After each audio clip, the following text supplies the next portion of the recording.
Have you ever thought that your business Instagram account could actually start to land you some PR opportunities and maybe even some partnerships on this application?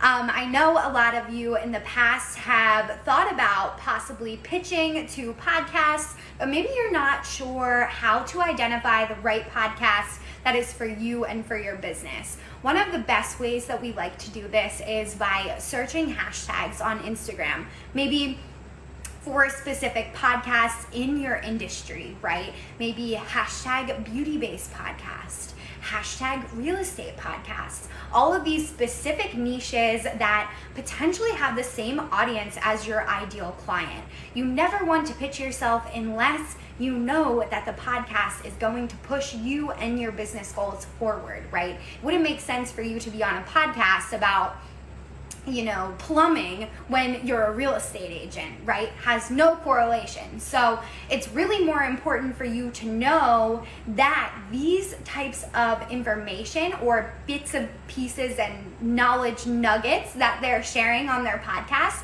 resonates with your ideal client, so you know that your ideal client will also hear the knowledge that you're sharing through their podcast episode. Now, I love searching podcasts like this because you can actually go to their Instagram account and get even a better idea of what that podcast host is like. Do you think you guys have something in common, or do you think that this is really just a shot in the dark and maybe you should move on to the next podcast? This is the greatest way to understand the branding, the background behind these podcasts and these businesses. That way, you know that you're always pitching yourself to the right podcasters. So when you are crafting your pitch, it's also really important that you take some time to listen to their podcast, right?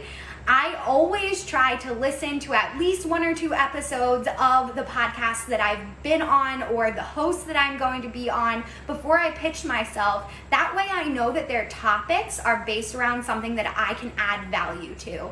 If it's something that I can't add value to, maybe that's not something that I should include in my pitch. If you guys need help with this, I want you to send me a DM. We can always set up a time for us to sit down and plan out a podcast pitch for you and maybe even help you identify some of these prospects. I hope you guys have a great rest of your week, and I'll see you next time. If you're interested in more info on this topic, click the link in my bio. I have a whole new podcast episode of The End in Mind out about this topic.